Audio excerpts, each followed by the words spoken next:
What's going on, everyone? We are back for another live edition of the Bleed Los Podcast Carne Asada post-game show. Your mom and pop underdog Dodgers got it done. We are up 2-0 in the NLCS, and we are going to dive into it all. Here tonight with you, we've got Cody, aka Canelo. We've got Anthony in the house, and our boy Vince Samperio is back to break it all down for you. Producer Roger is behind the scenes, and as you know, I am Drea. Before we get into it all, we want to make sure to tell you about DodgersBeat.com. Stay up to date and in the know with all of the latest and most comprehensive coverage of the Los Angeles Dodgers. It is your one-stop for articles, interviews, contests, merch, and more. Never miss a beat and check out DodgersBeat.com. Oh my God, fellas. Yamamoto dyed his hair. He got run support. Talk to me, Vince. How great of a position are we in, up 2-0, coming back to LA for 3 games? Yeah, you're halfway there. I don't think you could ask for much more these first 2 games, other than maybe Snell going the 9th inning yesterday after seeing Yamamoto get the chance here. But yeah, I mean, the Dodgers have seen every arm in the Brewers bullpen. They've hit well enough, and you could still say that Ohtani and Mookie are due a little bit. So, there's that to look forward to. It's hard not to be excited right now. As much as the Dodgers have let us down in the past, I think this just feels right. It feels so right. I am so excited. I feel like it's within reach. Anthony, could we clinch this in LA this week? There's a very solid opportunity for us to clinch it here. This might be I think the 2 best pitching performances that I can remember off the top of my head from Dodger starters back to back. The only knock on Snell is that he didn't get a chance to finish his game in the 9th. I would have loved to go and see him out there, but yeah, I really don't have any complaints. It's kind of weird. I feel like the past 2 postseasons has kind of been like nitpicking, like complaints here and there, and like this one kind of feels like we're gonna just nitpick stuff here and there. Like the situational hitting again could have been better, but we're up 2-0. Not much I can complain about. Up 2-0, great feeling. 3 games here in Dodger Stadium. Good chance for us to move on to the World Series. Yeah, we can't complain at all. But I think that the highlight of this game is Yoshi got his complete game. We kind of knew he was due for something amazing to happen this season after, kind of just missing that no-hitter. Cody, just give me your general impressions of tonight and just kind of focus on Yoshi. Oh my God.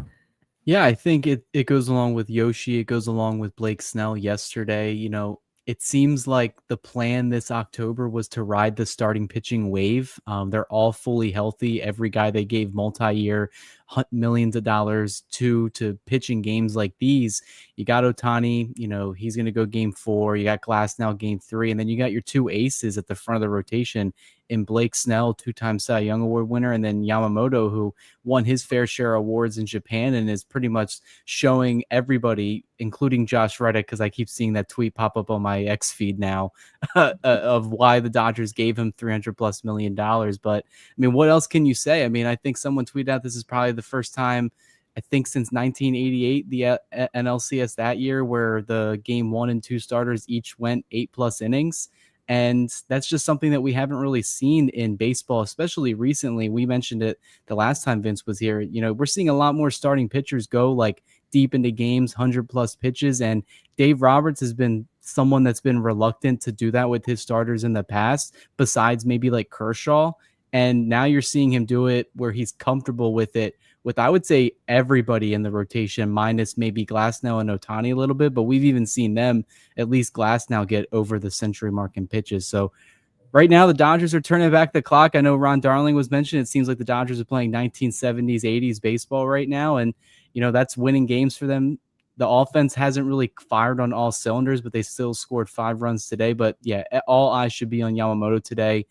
Any doubts that anybody around the league ever had about the reason why the Dodgers gave him that long contract should be put to bed now, especially on the stage in the postseason.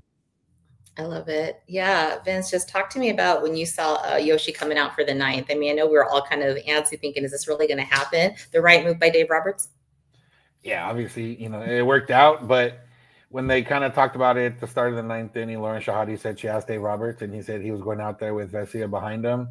Then the offense gets a couple runners on, and you think, man, if they put up runs, are they going to go away from that? Ultimately, we didn't have to worry about that because the Dodgers didn't end up scoring that inning.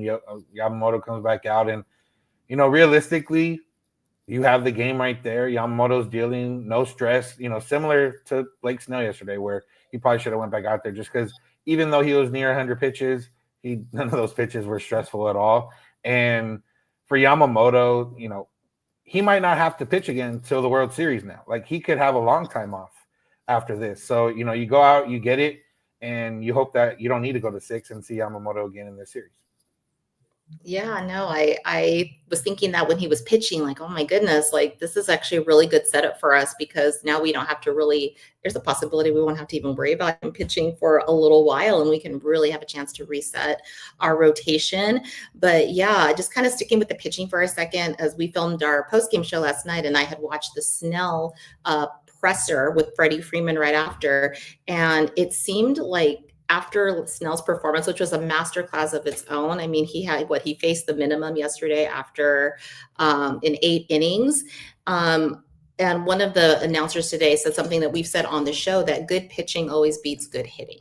So Anthony, talk to me about Snell, because I don't know if you heard what he said about just being so proud to be a Dodger, and this is why he wanted to come here. I don't know if you saw the presser, but it was just like, I feel like the Dodgers are bringing out even more of his talent, his untapped talent, if you could even say that. Yeah, I saw the presser and a little bit quotes here and there on Twitter earlier today. Blake Snell's also a maniac, because he says that he learns even when he's not pitching. Like, he's kind of just analyzing swings, like what works, what doesn't work. We saw obviously with the binder and his little cheat sheet that he keeps in his back pocket every time he goes up 2 strikes, like, okay, like what pitch am I going to throw here, kind of deal. But this is someone that kind of relishes with the pressure of being a Dodger. He doesn't shy away from that. He's kind of stated ever since he got introduced that, yeah, this is the reason why I came here, because they play deep into October, and I want that opportunity to kind of play deep into October. I think the World Series start kind of still haunts him, even though he dominated, but getting pulled out late in that game still probably like eats at alive at him. So he's 2 wins away. The team's 2 wins away from him kind of getting another opportunity to pitch on that grand stage again. So I'm excited to see where it goes. And you say good starting pitching neutralizes batting. The way these guys are kind of locked in, the 4 of them, since like mid-September, maybe early September too, I just don't see anyone kind of stopping them. They're so dialed in, and it feels like it just keeps getting better and better and better as we go on. Yeah, one guy's going to struggle, but you still got 3 other guys that they're back there that can pick them up. So honestly, the way it's trending, I'm like, it's going to take like some massive, massive effort for like them to take out all 4. They might take down one guy in one game, and that's fine, but over a 7-game series, there's no way I can see them taking out all 4 starting pitchers. Yeah, I don't think that they fully realized that the firepower that we had with our starting rotation, because they really didn't face them back when they were sweeping us this season. And I think that's what I was seeing online, like, oh, the Brewers fans were like, we're 6-0, we're going to be fine. I don't think they realized the buzzsaw that the Dodgers are in the postseason. But yeah, Cody, talk to me about the team effort tonight, because I mean, almost everyone came to play, right?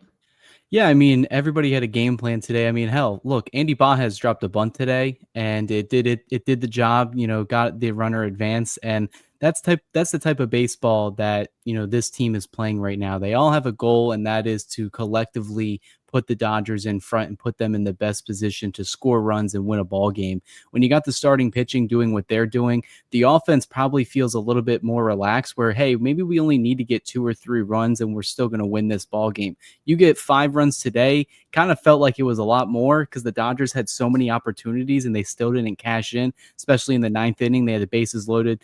And any double play could have got on 2 or 3 more runs that inning, but that lead just felt massive, and the Brewers saw it too. And that was something that I said coming into this series.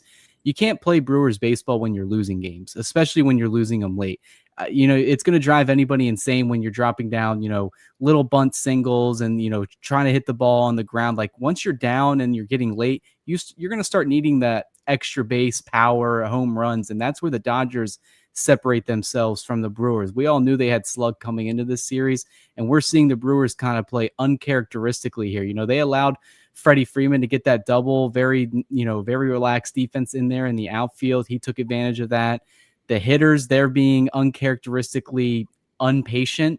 They are aggressive, and that's kind of what allowed Yamamoto to settle in for most of the game. They were swinging first 2 pitches of the at-bats and getting out with it, and that's just not going to be a recipe for the success for any team.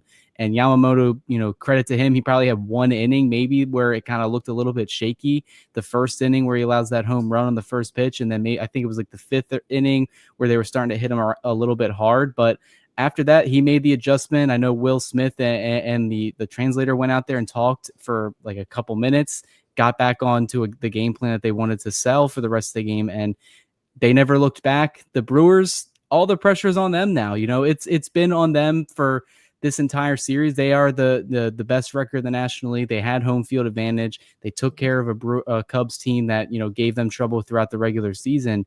And now the Dodgers go in there. They're undefeated on the road. They're bringing the series back to LA, and then they got Glasnow and Ohtani, and then possibly Snell for a possible Game 5. So that's a huge battle for the Brewers. I'm still not going to count them out just because we've seen them battle back all season. We've seen the Phillies kind of battle back in that Game 3. Like Anthony said, one of these starting pitchers could have a blow up start, but the thing is the Dodgers have four aces on the mound starting every series. So I like their chances. I like the way they've been having team at bats. Only blunder that the Dodgers probably had was that base running snafu yesterday with the bases loaded and the 400-foot double play fly out. That's about it. And you listen to Teoscar's pregame press conference today. He took full accountability of it, and he knows moving forward he's got to be more attentive on the bases. So it's a learning experience. Luckily, the Dodgers came out on top yesterday, and they kind of dominate today. And things are looking really good if you're a Dodger fan right now.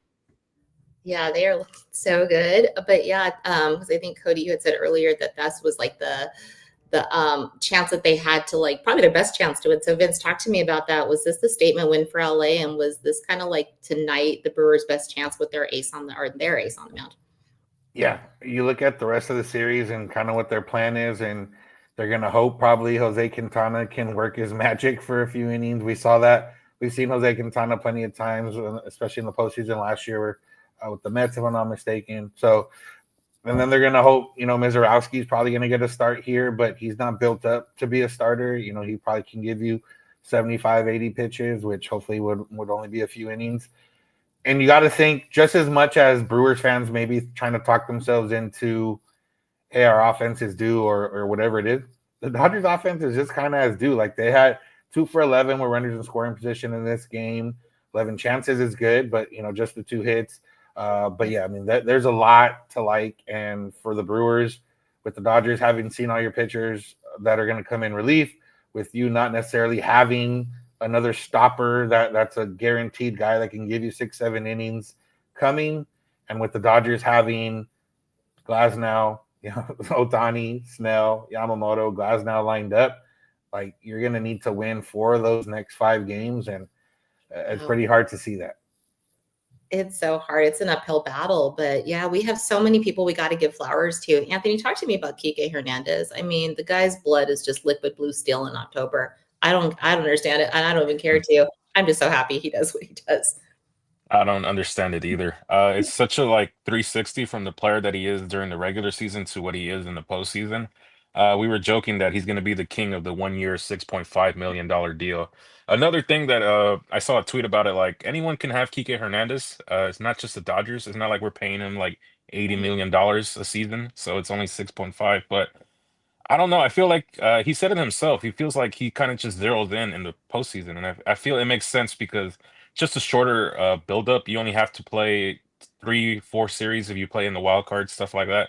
So it's easier to focus on matchups and stuff like that. During the regular season, there's a lot going on behind the scenes with family, stuff like that. So I kind of feel like the postseason, you saw it last year too. They talked about it after they won the World Series. They said, let's just dedicate this 4-week run to baseball. Mhm. And let's just focus on that. Nothing else. Yeah, our wives are gonna be upset with us, stuff like that. But let's try to narrow in and focus on that. And I feel like that's the game plan essentially. It's just for 4 weeks, and you hear it every time they celebrate it so far. Dave Roberts says, "All right, guys, we got 3 weeks. The last time we got 2 weeks, and if they end up winning the series, they're gonna say, we got 1 week. Can you give me your best for 1 week?" So baseball is such a marathon that once you get to the sprint, it's kind of just easier to kind of zero in on your matchups. Essentially, you're going to face the same guys. The Brewers are not going to trade for anyone. Where the roster is the roster essentially, apart from unexpected injuries and stuff like that. So that's why I like postseason baseball, because you end up seeing guys kind of rise to that moment, and you see oh, I didn't realize that this guy is kind of capable of not shrinking when the bright lights are on, and it's kind of benefits. And you kind of just need dudes who are winners, and he's one of those guys. He's such a winner, and I feel like a lot of the veteran and the experience, all of the stuff that they have in their back pocket really just pays dividends right now for us, and you really can't put a price on the experience. But yeah, let us know in the chat, like, who is your position player of the game, because there's so many people that had amazing performances. Cody, you mentioned somebody that you thought was going to have a breakout this series, Max Muncy, and he had his 14th career postseason homer today. Guess beating out, was it Justin Turner and Corey Seager? They were at 13. Now he's at 14. Talk to me about your impressions of Max Muncy tonight. Yeah, I just felt like, he didn't have much opportunity in the Philly series just because they didn't feel comfortable starting him against those dominant left-handed starters that they had. And that's for good reason. This season specifically, Max Muncy struggled against left-handed pitching, but they felt comfortable enough to have him face some of these Brewers left-handed starters. And, for these first two games, I think he's looked really good. Even in that last game against the Phillies, he had to hit off a lefty, got on base in there. I believe it was against Luzardo too. So he's looking really good. Gets the home run today, has the almost home run yesterday. He's swinging a hot bat, and he's a guy that is the focal point of the Dodgers lineup and is the glue. Everybody on the team says it with their, when they talk about Max Muncy. We know it because we saw how the team played when he was out of the lineup for X amount of weeks and months.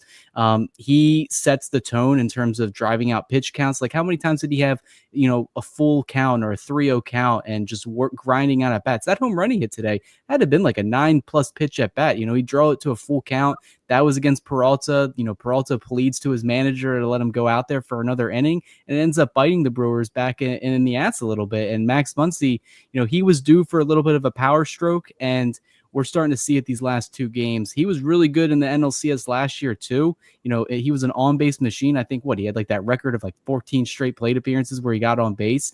That's something that Max Muncy can do to set the tone for the rest of the lineup. So I picked him to have a good game today just because I liked how he was swinging the bat yesterday, and I think he was looking to get that home run back that he lost last night in the game. So we saw him do it today. And the thing I brought it up for is because he's now the all-time home run leader. He has played his, 8 years in Dodger blue. So, it's kind of like he's getting more and more at bats to kind of add to those stats. But he's a guy that was released by the A's in 2017, signs with the Dodgers for a minor league deal, and then the rest is pretty much history. Like Anthony's point, Kike Hernandez could sign with anybody, sign with the Red Sox, continue doing the same thing in October for them. Max Muncy was the guy that was just waiting in the wings for somebody to take a chance on him, and the Dodgers ended up doing that. And now here we are 8-9 years later. He's going to be remembered as one of the Dodger greats of this era just because of how clutch he has been for the team. So goes to show it's more than just the payroll that the Dodgers that makes them well or makes them good.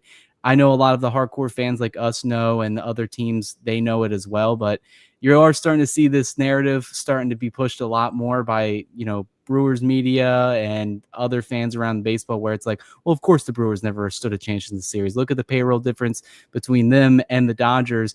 It is big, but there's more to baseball than that. And Max Muncy is pretty much the shining star in this Dodgers roster for that. I mean, we're paying Shohei how much money? Well, really $2 million a year, but like $700 million, whatever it is. And he's our Vince worst player. He's our worst player right now.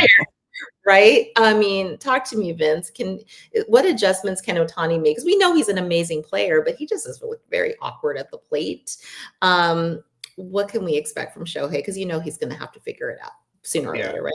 Yeah, I mean, he's made some of those adjustments this series. He's been taking some more pitches. He's been a little bit more patient.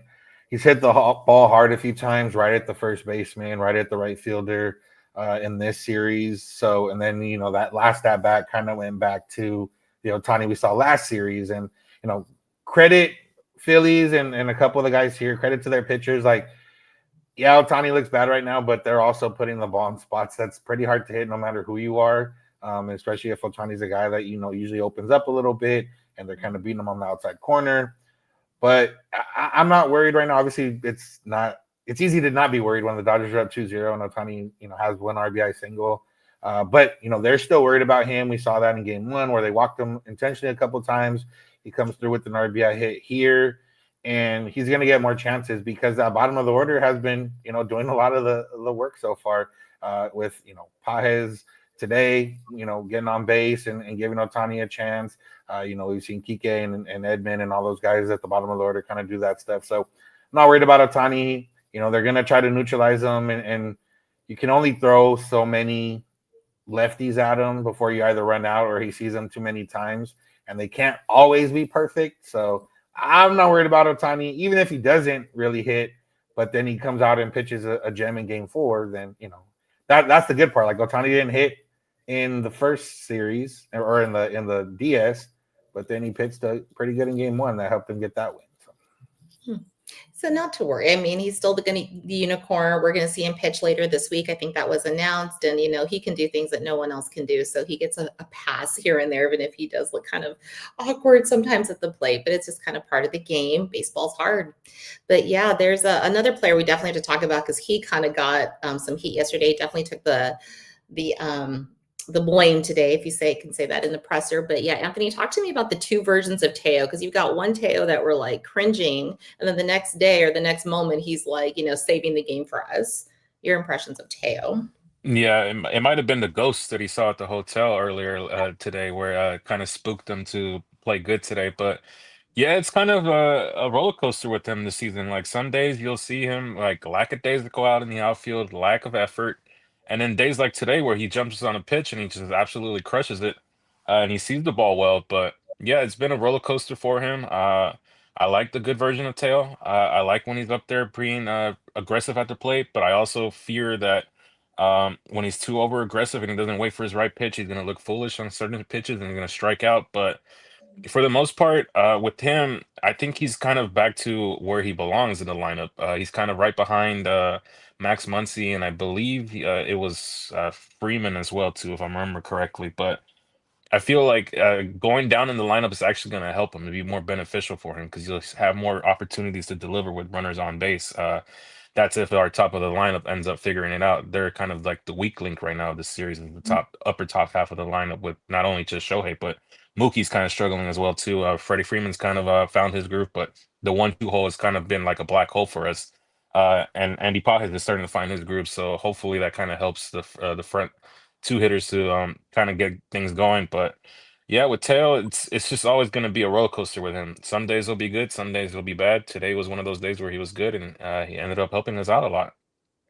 Yeah, I mean, I always love seeing his big smile. I think we all did. That's why we fell in love with him last year, and all the big plays he makes, because it's clear that he's not afraid of the bright lights, and love seeing that Teo just comes through when we really, really need him. But I know it's nitpicking, Cody, but if there is something that we can, really tighten up before the next few games, the next 2 games or 3 games here in LA, my thinking is these ending, we talked about last night, ending any double plays. Like, what else could they work on? What should they be thinking about just to make sure that we can bring this home this week? Yeah, I think Vince mentioned it as well. Like even today they put so many runners on, but they went 2 for 11 with runners in scoring position, left 10 runners on base. I think yesterday it was 11 men left on base. Like, they're putting guys on, they're getting opportunities to score, but they're just not cashing in every single time. They have been clutch, 2 outs, 2 strikes, getting in those runs. That means a lot. Yesterday they, get out a 2-1 win. Today they get out a 5-1 win. So they're getting it done enough. But I think to get a real stranglehold of this series, if the offense can start doing a little bit more in terms of putting the ball in the air when you have those runners on, I think you're going to start seeing more and more runs. Ohtani, I think, will wake up eventually, because we've seen a lot of this Brewers bullpen in the first 2 games. Peralta didn't give him the deepest amount of length that he would have liked, and then the Dodgers kept, grinding out at bats and the pitch counts, forcing Pat Murphy's hand to kind of go to different guys. They've seen Uribe twice already now. They've seen the lefty who came in and faced Ohtani and all them again. Ashby, who started the game yesterday. So they're seeing a lot of these guys. I imagine that wasn't the plan for Murphy and the Brewers, to kind of give them more and more looks heading into the series. And, their plan for game 3 is kind of going to be the same thing. Like, how much length is, Quintana going to give you? He battled an injury late in the year and then came back, wasn't built up to be a full length starter. Then you got, pretty much other than that, it's just you're running out the bullpen again. Even Mizorowski, he's a guy that, 3 or 4 innings maybe, and that's if you're not driving up his pitch count. So if the Dodgers can start scoring a little bit more runs with the situational hitting, I have the utmost faith in Glasnow and Ohtani to kind of get into a groove at Dodger Stadium in front of the home crowd. I said Dodgers in 5 in this series, but like if the offense starts clicking in game 3 and Glasnow looks as sharp as he did against the Phillies, who I think were a much better offense, yeah, I don't know. It may be a 4-game sweep, if the offense can start getting things going a little bit. I think it should scare the hell out of the Brewers and any team in the American League that the Dodgers have only 1 loss and Ohtani has pretty much been absent minus 1 game at the plate. And that was game 1 of the postseason against the Reds. So if he starts to get going, the top of the order follows him, and then the bottom of the order does their thing with Edman, Muncy, and even Baez adding to the fun today. I mean, look out. The Dodgers may just be firing on all cylinders. You won't even have to worry about that bullpen anymore. Oh my gosh. Yeah, my bullpen notes are bare. Like I was ready to write down things to talk about, and it's nothing. It's a blank post-it. So I don't have anything. And I'm not unhappy about that. But I got to talk about Mookie for a little bit. There was a comment made tonight about like one of the broadcasters said how amazing it is that Betts made himself this elite type of shortstop. And it got me thinking, and I'll just kind of fill this to you, Vince, like, I don't think he gets his flowers enough. I know we talk about how great it is, and he's a fantastic player. But to make yourself that of an elite shortstop, I think he was up at in defensive runs saved this year. He's one of the top in all of Major League Baseball. I mean, people train years to do what he's doing in essentially a year's time. How improbable is that? Yeah, I mean, it's not something you really ever see, and that I think the good part about it right now of why he's not getting enough flowers is because he just looks like a normal shortstop now. Like there's earlier in the year, last year and earlier in this year, ball was hit to short and you weren't entirely sure how to feel, and a little bit of uneasiness. And then now, like, he's just a normal shortstop. He makes all the normal plays. He makes some good plays sometimes, and you don't even notice that, hey, it's Mookie Betts playing shortstop. And I think that's the biggest part of all of this is just that he's just another guy out there playing a normal position. And yeah, I mean, it's improbable. It's crazy, especially at his age. And people say, oh, well, he played growing up. Like, okay, Ohtani played outfield growing up, and eventually Ohtani would be a very good outfielder, but you can't just throw him out there and expect to be, nothing that looks that bad. And, last year I really got to see it, being at a lot of games, covering it. He was out there working, and especially earlier in the year with Rojas and getting after it. And it didn't quite work out, and he ended up going back to right field. But then, they've talked about his offseason, working with Troy Tulowitzki. There's someone else I forget that he worked with, and still working with Rojas all year. And yeah, it's a weird thing where the ball's hit to shortstop and you just don't even think about it anymore. And a lot of those throws that were kind of the issue early on, like his throws are hitting Freddie in the chest pretty much every time now too. So. I'm glad you brought up Miguel Rojas, because we haven't had a chance to talk about this on the show, but he announced that after next season, he's planning to retire. And I know that, he's not our, starter, comes off the bench, but I think a lot of his influence, and Anthony, I'll fill this to you, comes behind the scenes sometimes. How big is it that we have had Miguel Rojas? Because sometimes people give him hate, and we've talked to, what are you hating on? This guy is so pivotal behind the scenes a lot of times to our Dodgers. See, I think the hate he gets a lot is from that double play that was botched against San Diego. Cody brought it up. It's still mind-boggling to this day why he decided to do that, but I think a lot of people get bad opinions from him because of that. But some guys are more vocal leaders. I think he's a vocal leader. I think Shohei's kind of a lead by example type of guy. I think the same way with Freddie. It doesn't mean like they're not vocal in the clubhouse, but I think they kind of are more quiet, more reserved. So you kind of need that kind of vocal guy. And Miguel Rojas has been with the team before. He was once the rookie and amongst a bunch of guys like, if you want to name them all, Juan Uribe, Hanley Ramirez, Matt Kemp, that bunch of crew, and he was the rookie. So, and then he goes to a Miami team who's kind of like was dormant, and they end up making that playoffs. And it was kind of more, I don't want to say his leadership, but he was one of those kind of like veteran guys with a bunch of young talent. And now he's kind of around a bunch of guys who are more in his age group now. He's kind of like, he's not the old guy and a bunch of young guys basically following him. So I think his impact is more kind of behind the scenes vocally. I think it's pretty obvious that this team is going to look completely different next year. Just because we do have a lot of guys that are aging.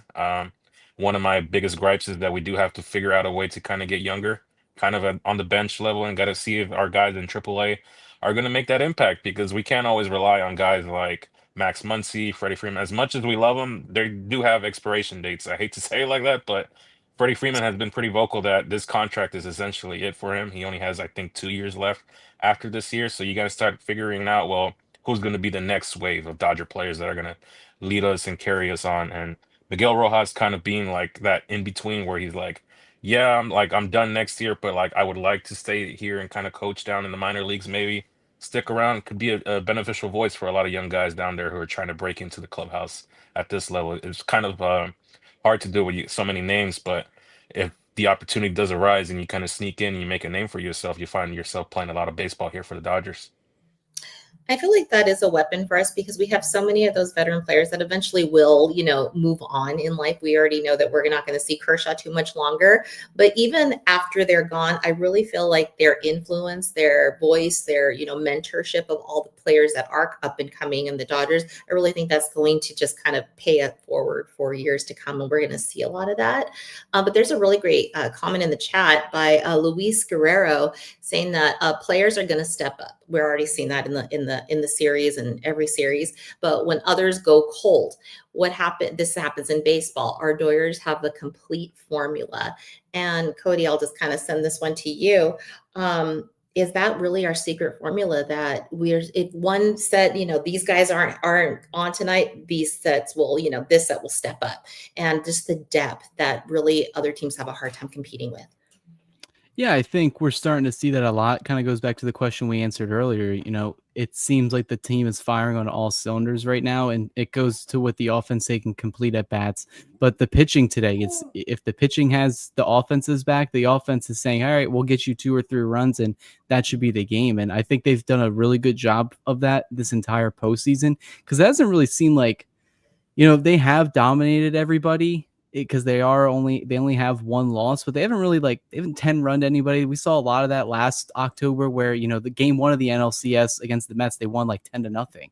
That showed up on my memories, last night. And I was like, man, we really haven't seen an offensive onslaught from the Dodgers this October yet, except for maybe the first 2, wild card games against the Reds, which I'm like 50-50 if those even count, so, but like, I think the way they've been playing the past, week and a half against the Phillies, taking 2 in Philly, taking 2 on the road in Milwaukee, we're seeing a complete ball club, all 26 guys on the roster. And then you got to mention the taxi squad guys that are traveling with the team as well, giving them competitive at-bats in practice. Like Kirby Yates, he still has a purpose, guys. He's throwing those bullpen sessions, live ABs, having these hitters feel good about themselves. So we heard Brent Honeywell talk about that last year. It made a big impact on Mookie Betts.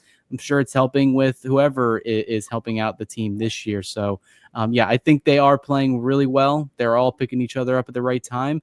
And they start showing those graphics today. Over the last 25, 30 games, the Dodgers have been the best team in baseball. And they've kind of played like it. And we're starting to see every single aspect of the game, pitching, offense, situational hitting a little bit, and then kind of their defense has been the big thing. You mentioned Mookie Betts at shortstop. Dude looks like a Gold Glover out there this year, and he looks very comfortable. Had a couple difficult plays today of balls that hit off the mound. He got his great footwork, great arm, didn't rush the throws or anything, and he's looking real good, and the whole team is looking good. So I like where they're going at moving forward, and it sucks that we have a day off tomorrow, but I'm excited for them to get this series back on in LA, even though it's a weird early game on Thursday. So that'll be interesting how the team rebounds with that. But we talked about it yesterday. Glasnow's the de facto day game pitcher for the postseason. So we'll see how he does. Yeah, we'll definitely get into kind of what we're about to see in a little bit, but I kind of want to just do an offshoot of like something that's not quite Dodger news, but it kind of is and relates. If you guys caught the retirement or kind of like I'm piecing out announcement from the Padres manager, Mike Schultz, and he has only been with the Padres for 2 years, and it's by his choice. So he's stepping down, but I kind of like, makes me think about how difficult it is to do what Dave Roberts does. I think we've talked about that on the show. And but just in general, there's going to be a manager carousel kind of going through the whole, league very soon. And we're going to see a lot of different shifts. But yeah, just Vince talked to me because you've covered this game for so long. You've covered the Dodgers, you've been to stadiums, you've met a lot of people. Is what the Dodgers do just kind of like, yeah, they make it look easy, but at the end of the day, what Roberts does and what the organization does is just kind of hard to match. Yeah, I mean, we've almost never seen this string of 12 division titles in 13 years. We've seen it once with the Braves, but that was a little bit different ball game back then.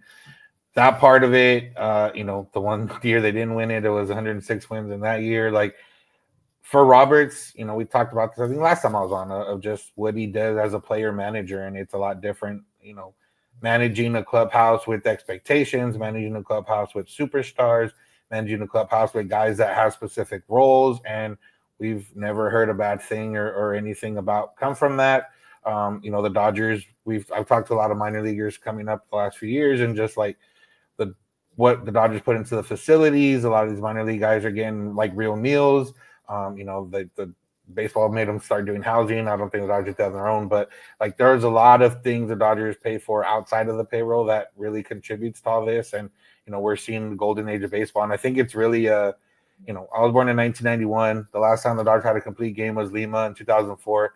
That was the first Dodger playoff win of my lifetime.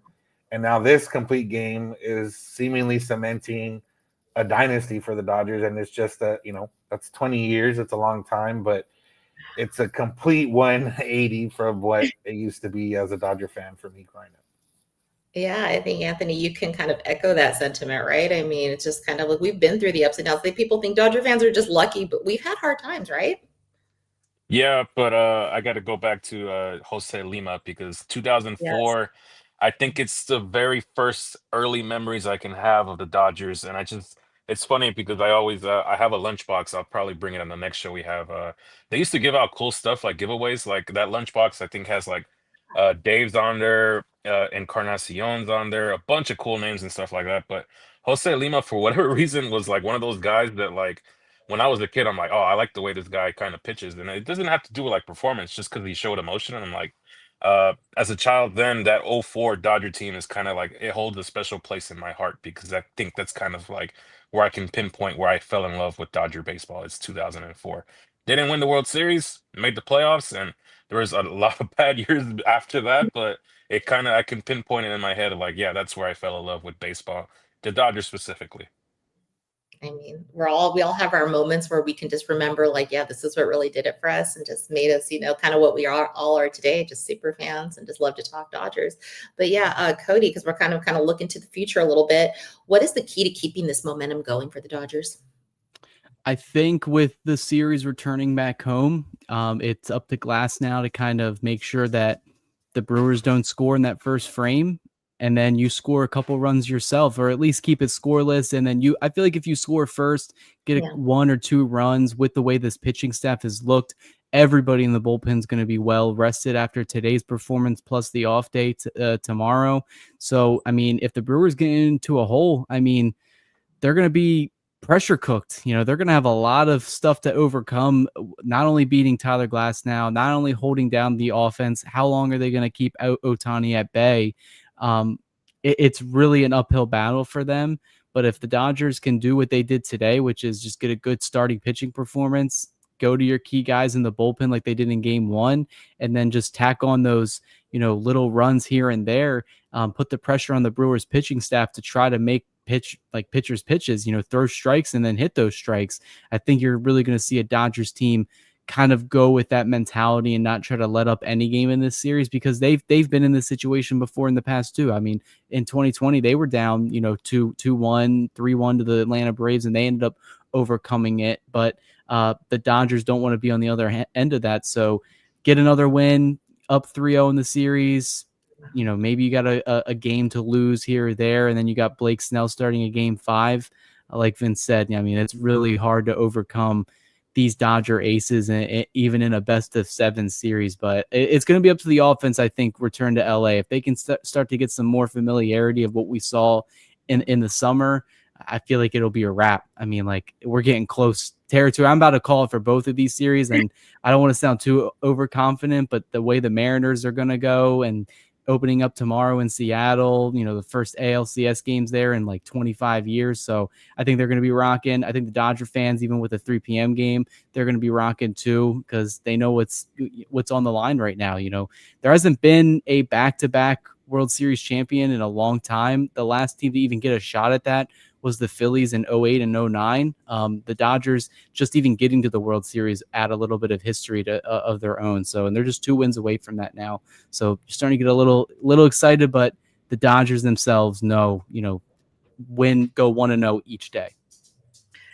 I mean, I think what you just said, Kalina, if we went 2-0, I really think that it was going to be just, I hate to say that it's a wrap, but it's getting really close. Vince, do you think a World Series trip is in our future this year again?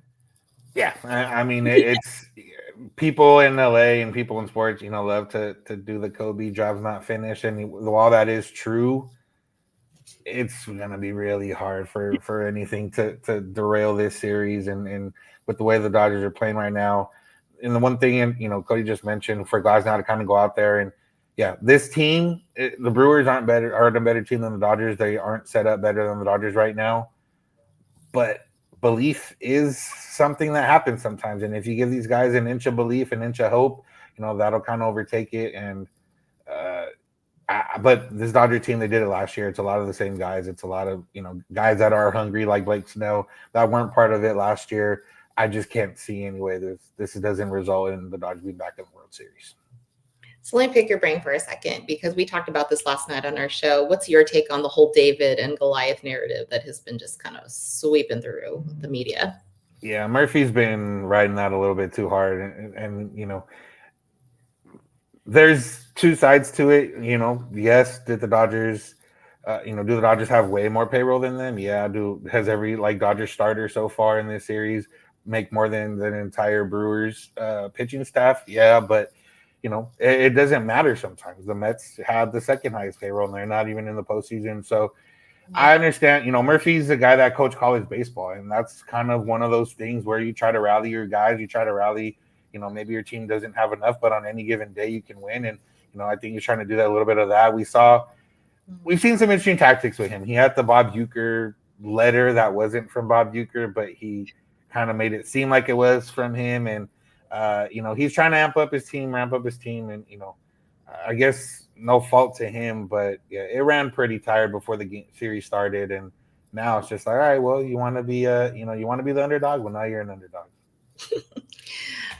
Yeah, I mean, they're a worthy opponent. I mean, can't knock the Brewers organization. They're a great organization, but I think that they just kind of, talked a little too much talk, and it was getting a little ridiculous. But yeah, we are going to play a game 3 and a game 4. So regardless of how this all turns out, we have 2 more to go for sure to get through the NLCS. Anthony, who is scheduled for a breakout game in the next 2 games?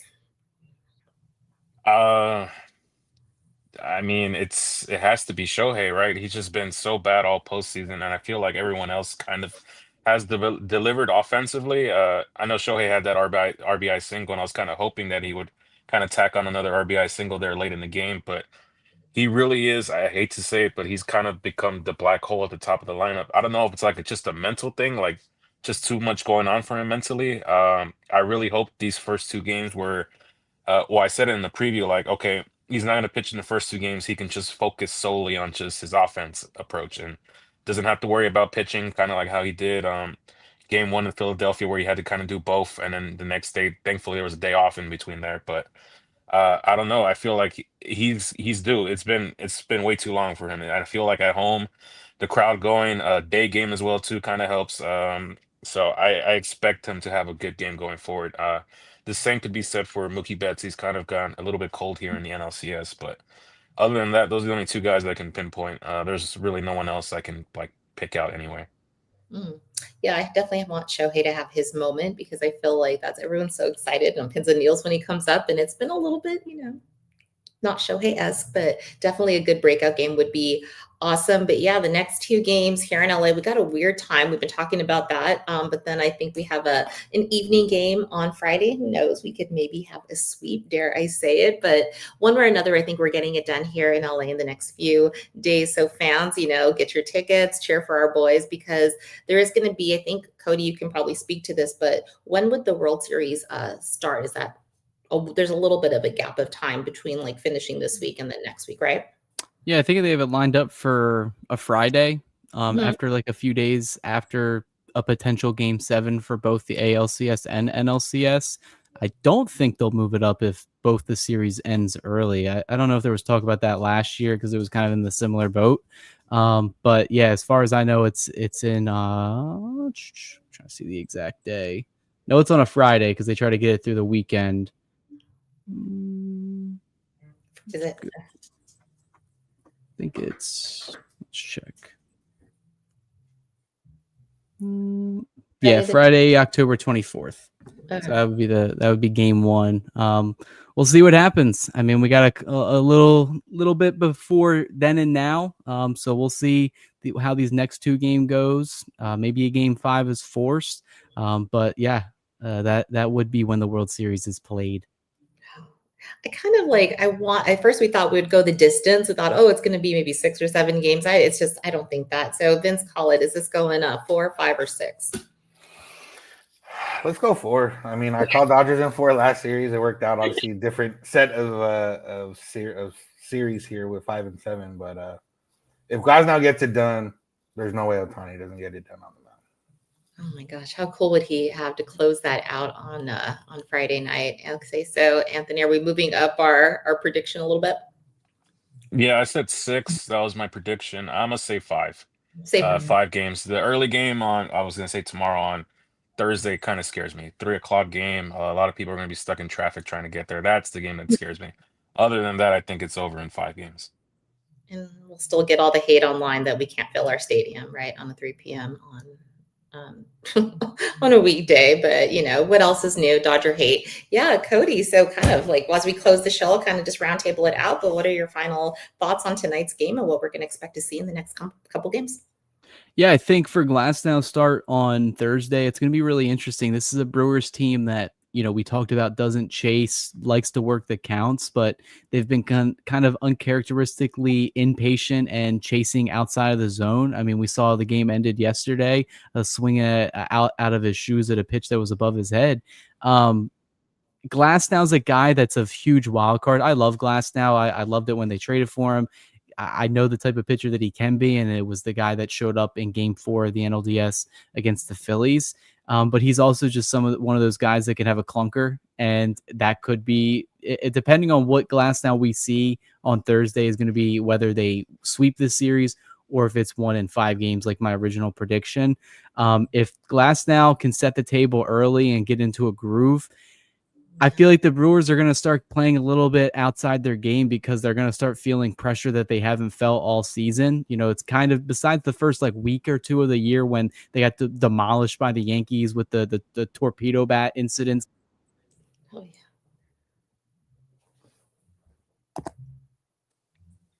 Oh, he muted himself. You muted. Okay. Yeah. Oh, Yeah. there we go.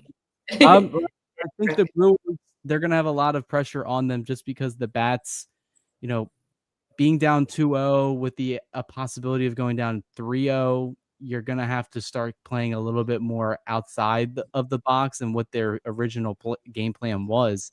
You're going to maybe start seeing them swing for a little bit more slug. And do they even have the players besides Churio and Vaughn to do that? I don't think they do. And if Glasnow can get into a groove and shut them down, I mean, it's going to look pretty bleak for them and their clubhouse. I mean, if you looked at the dugout today, whenever they showed on the screen, they kind of looked just lifeless over there. And a lot of guys, it's their first experience in the postseason.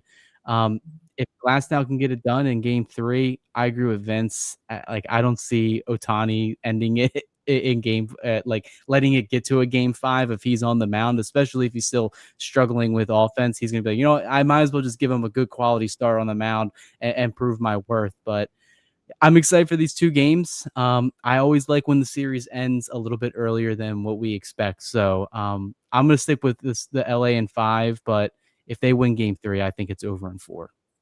Oh my gosh. Yeah, I could use a few stress-free nights away from baseball, watch the other games. I like that. It's been a lot of fun to kind of watch baseball without the intense like heartbeat. But yeah, Anthony, so just take us home. Like, what are your thoughts on tonight? Final thoughts and just what we're looking forward to in the next couple days. Here's a little math for you. Final thoughts. So the Dodgers are 22-11 since September, at the start of September. That includes 5 of losses where we're awful against the Pirates, where you got swept, and those 2 losses against Baltimore, where we don't talk about what happened in Baltimore.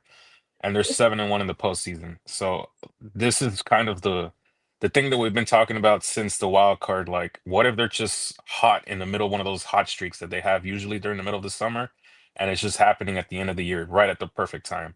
And that's my final thoughts. I feel like I behind the scenes with my friends, I call the Dodgers a wagon because I think they just are a wagon offensively, and I use the term wagon team. I think the wagon team is finally here, and I think they're going to lead us to glory, and we're going to be lifting up a world championship.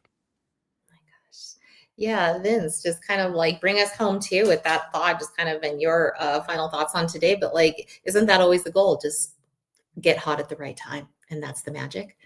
Yeah, I mean, they did everything they could to kind of get to this point, and this is exactly what they wanted. You know, maybe not exactly what they wanted offensively, but you can't argue with all the wins and only 1 loss.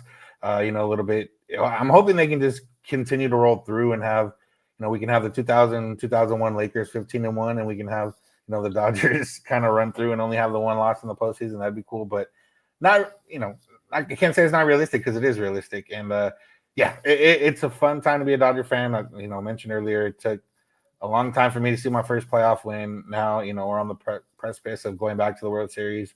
A lot of World Series since 2017. Potential 3rd win of a World Series back to back, all that type of stuff. It's we're spoiled, we're lucky, we're cool, all that now. But it did take a while to get here. It did. We've been called, the Mickey Mouse ring. We have had a championship stolen from us. We have, been accused of binary. Everything that could be thrown at us has been thrown at us. So we're not just completely lucky. We've been through a lot as Dodger fans, but it just feels really good to finally be at this place. So yeah, Cody, you have been and C-Web super busy telling us everything that we need to know to get us through postseason. Tell everyone who doesn't know where they can find your work. Yeah, DodgersBeat.com, plugging in the podcast episode again. Everything that you see on the Bleed Los podcast, YouTube channel, pregame, postgame interviews, we got that all in written format on the website as well. Plus all of our thoughts and opinions for all the games and every decision that's made, what we see happening with the club, and definitely highlighting, the series looking ahead. So be sure to check it out. Like we said, it's all connected. Everything on the YouTube side is also on the website as well. Absolutely. And just to kind of make sure that I give a final shout out to Vince. Thank you for joining us. You are always a friend of the Carne Asada. Always love having you on, giving us your takes. And it was just a pleasure being with you tonight. So hopefully before the season ends, you can be on a lot more times. But yeah, so thank you for joining us this evening. We are going to kind of close it out. So definitely don't forget to hit the like and subscribe. And just thank you to everyone in the chat. It was a very active chat tonight. Sorry, we couldn't get to every little thing, but there was so much happening. But yes, we will appreciate everyone for joining us this evening. I don't see your handles, but I'm going to say them from memory anyway. You can find me, Drea, on X and Instagram at Ravine Queen 1958. You can find Anthony on X and Instagram at Anthony Acosta _. You can find Vince at Vince since 91. Did I get that right, Vince? Awesome. And then you can find Cody on X at Snavely Cody 6. All right, guys. So again, thank you all for joining us. And we got up 2-0. Let's go Dodgers.